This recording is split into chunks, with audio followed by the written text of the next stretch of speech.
Can we say one thing? One thing. This is incredibly unfair to Shin Tae-yong. Wow. Almost, despite this may be the right move, incredibly unfair. You're talking about really an unblemished record aside from this tournament, and then that one Olympic miss. Not qualifying for the Olympics was a miss. They had 3 opportunities to do it. They didn't do it.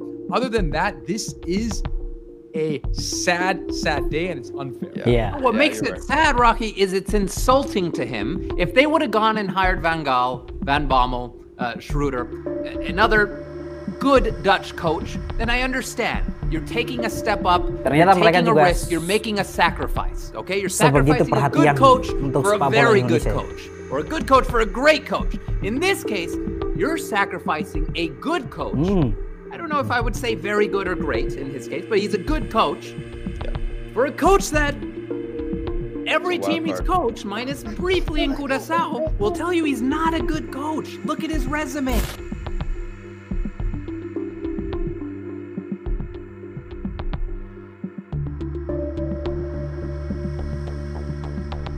Hai semua, bagaimana kabar kalian? Saya berharap kalian semua sehat-sehat selalu. Oke, teman-teman semua, kita tahu bahwa minggu ini minggu penuh drama, di mana terjadi pergantian pelatih.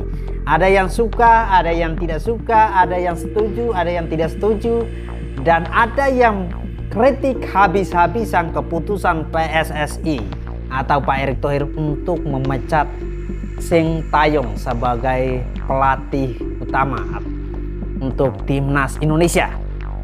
Nah, kehebohan yang terjadi di Indonesia ini tidak hanya dirasakan oleh masyarakat Indonesia di dalam negeri, tapi berita tentang pergantian pelatih ini menghebohkan media-media luar.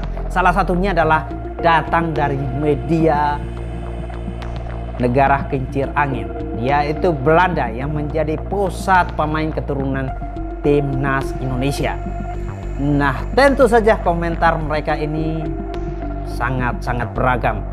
Dan ada juga komentar-komentar datang dari pandit atau komentator dari Asia Tenggara yang komentarnya seperti apa? Kita langsung saja saksikan komentar mereka yang satu ini. Out of our friends from Indonesia, some of the biggest news in the region as Indonesia sacks Shin Tae-yong and hires our guy we know well, Mr. Patrick Kluivert, Netherlands legend. Let me put you guys both on the spot, and you guys have to choose. Roy, good move or bad move? Bad move. Okay. Too risky. Ultimately, it's a good move. And the reason ini is ada because, perbedaan ya. Look, I agree. Ada yang setuju, ada yang tidak. Risky as they come. But here's the thing. Do you really believe, as they're going right now, they're going to qualify for the World Cup?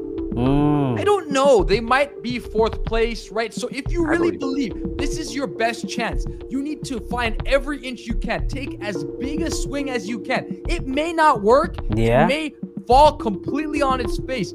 But you have to take this opportunity. And if you believe that he has something in him that can take these players to the next level, now's the time to play that card. So that, I understand that thinking. I don't know if it's the right decision, but I understand take the risk now, because I really, as encouraged as I am by this team, the way they were heading, maybe 3rd, 4th place in the group, right? Can you get 2nd place? Can you take down Australia? I don't know. He's an unknown. Maybe Ini with this manager, masuk Roy, akal juga, it's uncertain. But hey, can we say one thing? One thing. This is incredibly unfair to Shin Tae-yong. Wow. Almost, despite this may be the right move, incredibly unfair. You're talking about really an unblemished record aside from this tournament, and then that one Olympic miss. Not qualifying for the Olympics was a miss. They had 3 opportunities to do it. They didn't do it. Other than that, this is a sad, sad day, and it's unfair. What makes it sad, Rocky, is it's insulting to him. If they would have gone and hired Van Gaal, Van Bommel, Schroeder, another good Dutch coach, then I understand. You're taking a step up, you're taking a risk, you're making a sacrifice. Okay, you're sacrificing a good coach for a very good coach, or a good coach for a great coach. In this case, you're sacrificing a good coach. I don't know if I would say very good or great in his case, but he's a good coach. For a coach that every team he's coached, minus briefly in Curaçao, will tell you he's not a good coach. Look at his resume. He has a short resume for a reason, Rocky. No, we There's don't a very know. good reason why it's so All short. right, By the way, all right. don't forget- The timing is off.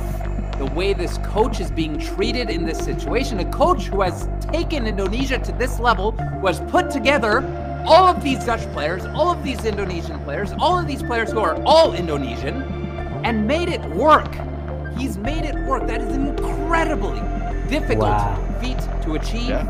And now he's being fired. But the biggest problem is he's being fired for someone who doesn't even touch his toes in terms of coaching achievements. Yeah. Who had coached, what, 20 games over the past 10 years? That's, A lot of them yeah. with Curaçao.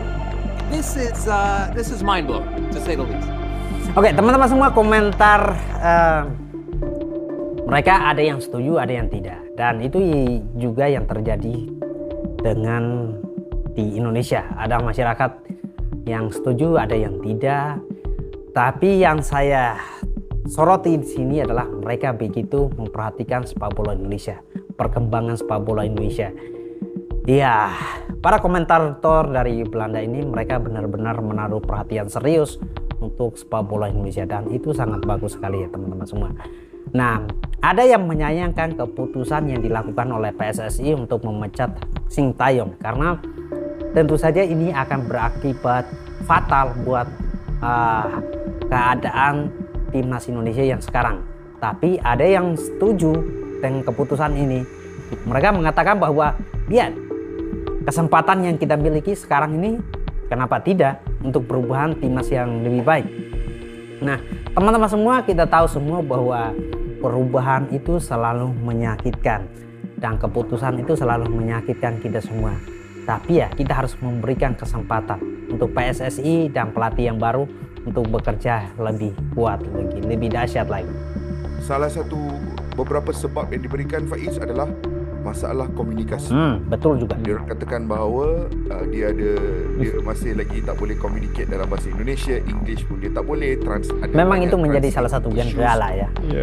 Kemudiannya ada juga rumors, ini rumors kita tak tahu, rumors yang mengatakan bahawa hubungan dia bersama dengan pemain-pemain heritage yang asal daripada Belanda ni tak berapa ngam.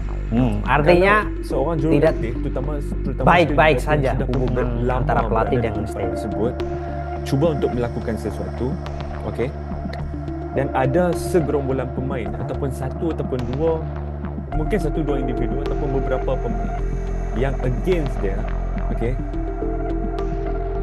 ketika manajemen berpihak kepada pemain, it never end well. Ada ini jadi banyak menarik. detik-detik luar biasa dalam 12 bulan terakhir ni yang mungkin akan digunakan, oh ini adalah kejayaan terbesar Shin Tae-yong. Bagi aku tak.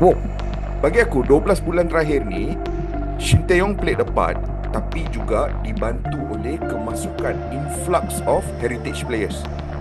Mengangkat technical ceiling of the team. Untuk betul-betul evaluate Shin Tae-yong punya contribution, hang kena tengok sebelum tu apa yang dia dah buat. Sebelum dia dapat longgokkan pemain-pemain heritage ni, dialah yang membentuk the core of young players yang pada ketika ini ada bersama Indonesia. Nama-nama seperti Pratama Arhan, nama-nama seperti Asnawi Mangkualam, nama-nama seperti Rizky Ridho, Marcelino Ferdinand. Mereka inilah longgokkan pemain-pemain muda yang diberikan peluang, yang diajar bermain dalam struktur tertentu yang membantu Indonesia melayakkan diri contoh ke Piala Asia. Memang ada bantuan, beberapa pemain heritage ada dalam proses melayakkan diri itu, ada bantuan sikit, tapi banyak pada ketika itu pemain tempatan dan juga struktur Shin Tae-yong itu sendiri. Oke, teman-teman, dari komentar dari para komentator atau pandit Malaysia ini, mereka berkomentar bahwa memang ada isu komunikasi yang tidak baik di timnas Indonesia antara pelatih dan para pemain yang harus dibenahi. Dan yang kedua adalah komentar mereka tentang ada isu keretakan antara pemain diaspora kita dengan pelatih Coach Shin Tae-yong yang menyebabkan Steye harus dipecat. Dan yang ketiga adalah komentar mereka tentang keberhasilan yang diraih oleh timnas Indonesia bersama Coach Sintayong. Ini kita tidak hanya bisa melihat dari satu sudut pandang saja, tapi keberhasilan ini diraih karena ada kontribusi dari Coach Sintayong dan juga didukung dengan kualitas pemain diaspora kita yang sangat-sangat luar biasa ya. Tapi yang buat saya menarik dari perkataan komentator atau pandit Malaysia ini adalah dia mengatakan seperti ini: ketika PSSI atau Federasi Sepak Bola suatu negara itu cenderung membelah pemainnya, di situ hubungannya tidak akan berakhir dengan baik dengan pelatih atau sebaliknya.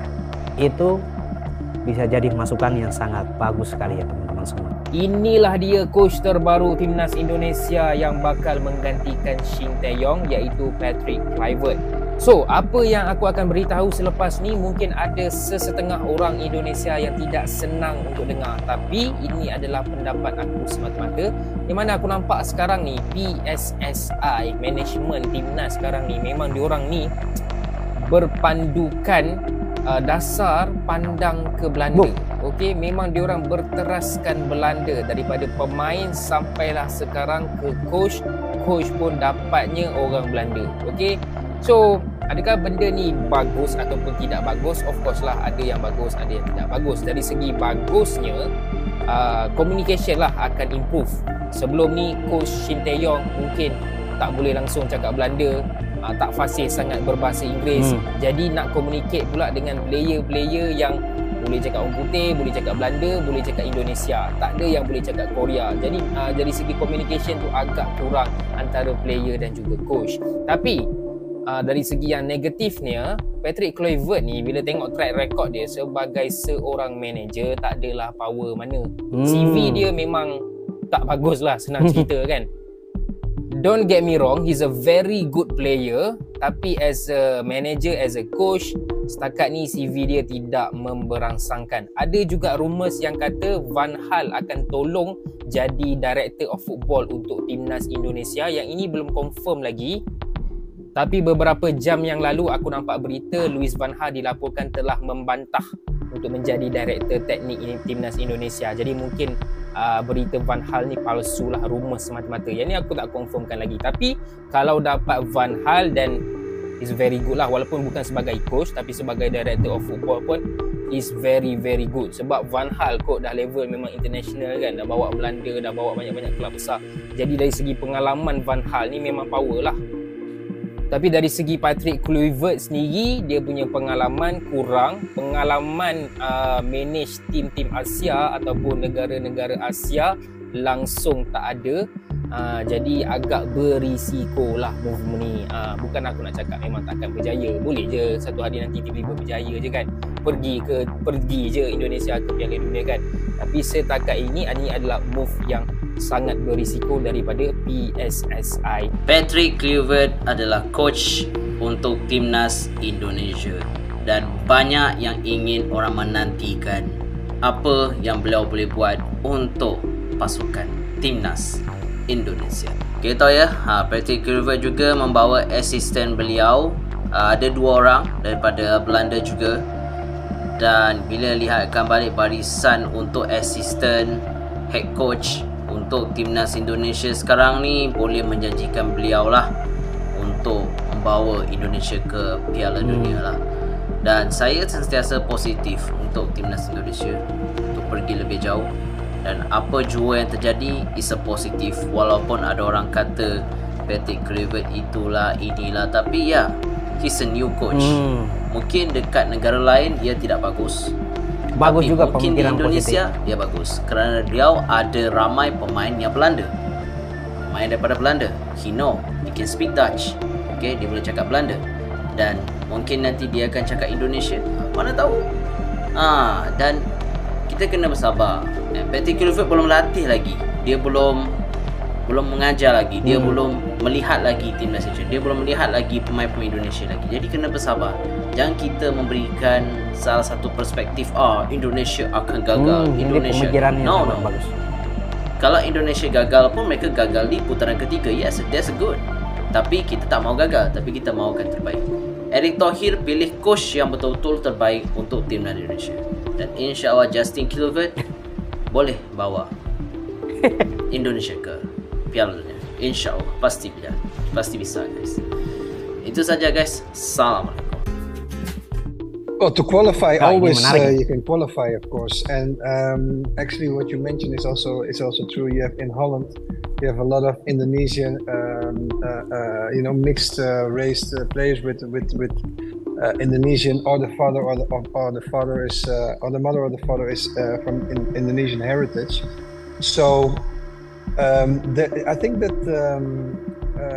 the Indonesian Federation can look more into detail if they can strengthen their team even more with Dutch players. And to come back to your question, if they can qualify for the World Cup, of course, why not? Nah, kita sudah dapat komentar dari pelatih baru timnas Indonesia. Ya, tentu saja. Oke, saya mau jawab apa yang dibilang apa-apa semua timnas Indonesia ini nggak mau seperti Belanda dan lain sebagainya. Teman-teman semua, otomatis setiap negara itu menginginkan sepak bola yaitu maju. Nah, ada berbagai cara yang dilakukan untuk memajukan sepak bola. Nah, tentu saja kelebihan timnas Indonesia memiliki pemain berdarah Indonesia yang bersebaran di Eropa. Salah satu negara yang menjadi penyuplai pemain berdarah Indonesia adalah Belanda. Karena kita lihat sejarah, tentu saja Indonesia dan Belanda itu punya sejarah yang sangat-sangat erat sekali ya. Dan ya, itu menjadi satu keuntungan di era yang sekarang, bahwa kita bisa memanggil pulang para pemain yang berdarah Indonesia, dan itu sangat luar biasa. Tentu saja kita tidak seperti apa yang dibilang orang-orang bahwa wah ini otomatis Belanda kedua atau adiknya Belanda dan lain sebagainya. Indonesia punya identitas sendiri, Belanda punya identitas sendiri.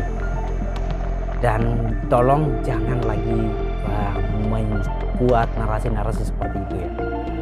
Dan saya yakin negara-negara lain yang memiliki hubungan negara dengan negara-negara yang ada di Eropa pasti mereka melakukan hal yang sama. Nah, kita kembali lagi apa yang dilakukan oleh Pak Erick Thohir dan PSSI tentu saja belum bisa ditangkap atau belum bisa dimengerti oleh banyak orang. Hanya segelintir orang saja yang memang sudah memahaminya. Tapi ya kembali lagi, harapan dan ekspektasi masyarakat Indonesia, supporter timnas Indonesia itu menjadi tinggi dengan pergantian pelatih ini. Mereka mengharapkan timnas Indonesia lolos ke Piala Dunia. Fix. Dan tetap dukung sepak bola Indonesia menjadi lebih baik lagi. Peace.